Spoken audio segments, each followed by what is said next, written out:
Hey guys, welcome back to the channel. Today's project, we're going to be replacing gutters.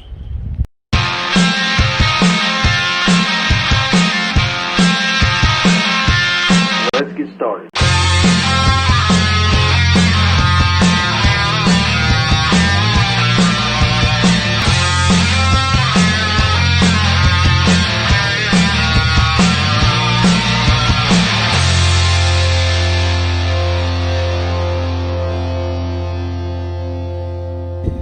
So this is the next video in the series on sprucing up the front of our house.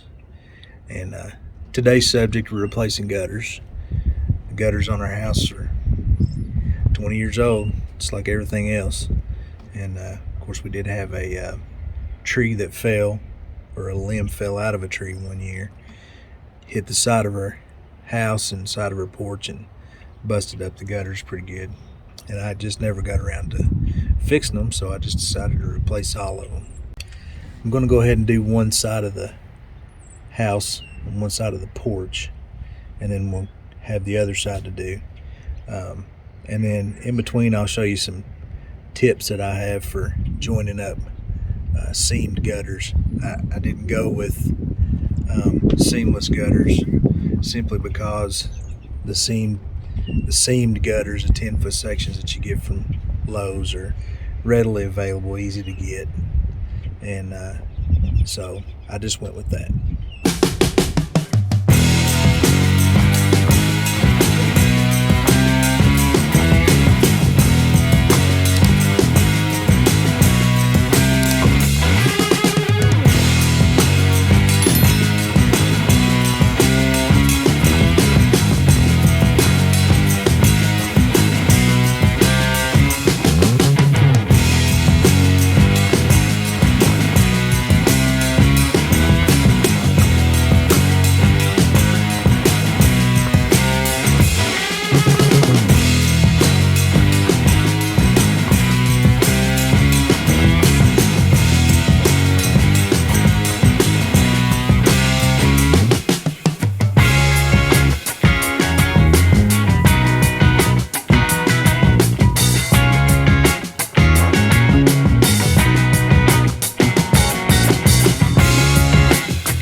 gutter couplers to put these together, and it's just a piece about that long.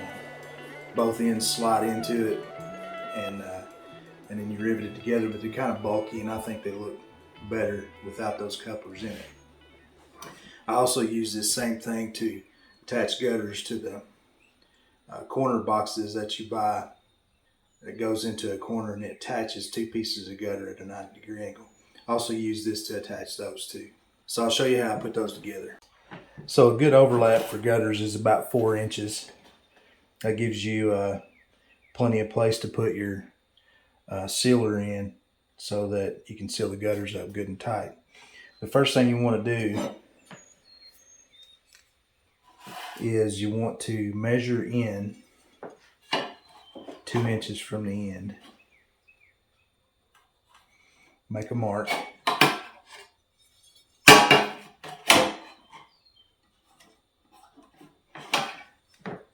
You want to do that on both pieces.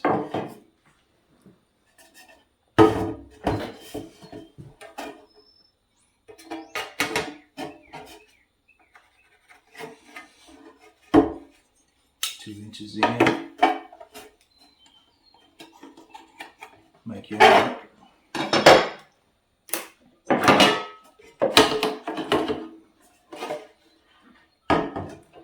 And you want to take your cutters, your shears, and you want to start at the corner on the outside of this corner right here. And you're going to go back to where it meets the mark you made back here, so you'll have an angled cut on it.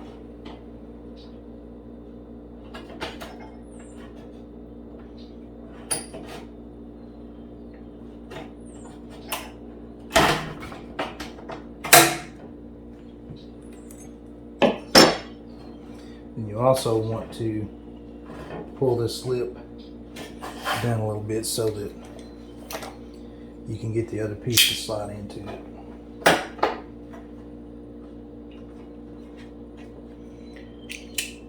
Do that on both pieces. So whenever you get done, you should have something that looks like this on both pieces, on the ends that are going to fit together. Then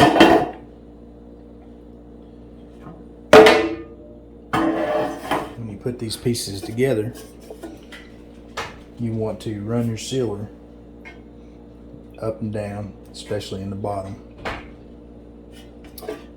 When you put your gutter together, come in like this, slide one up inside of the other, like so. Set this one down in it. That way, if you slide it in, you're going to smear your sealer all over the place. But this way, when you set it down in it, you're just pushing the sealer down. And I usually come right on the back side and put 2 rivets. Don't put any in the bottom. That'll create a leak. And then usually 1 in the front. That's usually enough to hold it. And this will make it nice and strong, and it should be leak proof. And these ends will mesh together, and you really can't hardly tell there's a seam there except for this. Then you can go back with some paint over it to cover up any scratched edges. Alright guys, so here's what we ended up with. Looks much better than it did before. Got rid of that old bent up gutter. Still got the other side to do, but I won't bore you with that one. And it's windy right now, so I'm probably not going to put that side up today. I'm going to also pressure wash my downspouts. Downspouts were fine, they're just old, got a lot of mildew and stuff on them, so we'll clean those up and put them back up. Alright guys, thanks for watching. It's gotten windy on me. Probably not going to put any more gutters up today, but I appreciate you watching this second episode. Make sure you like and subscribe and hit that bell icon. If you hit the bell icon, you'll get a notification for every video that I put up, so you don't want to miss the next one. Who knows what we're going to get into sprucing up the front of our house. Thanks guys, see you.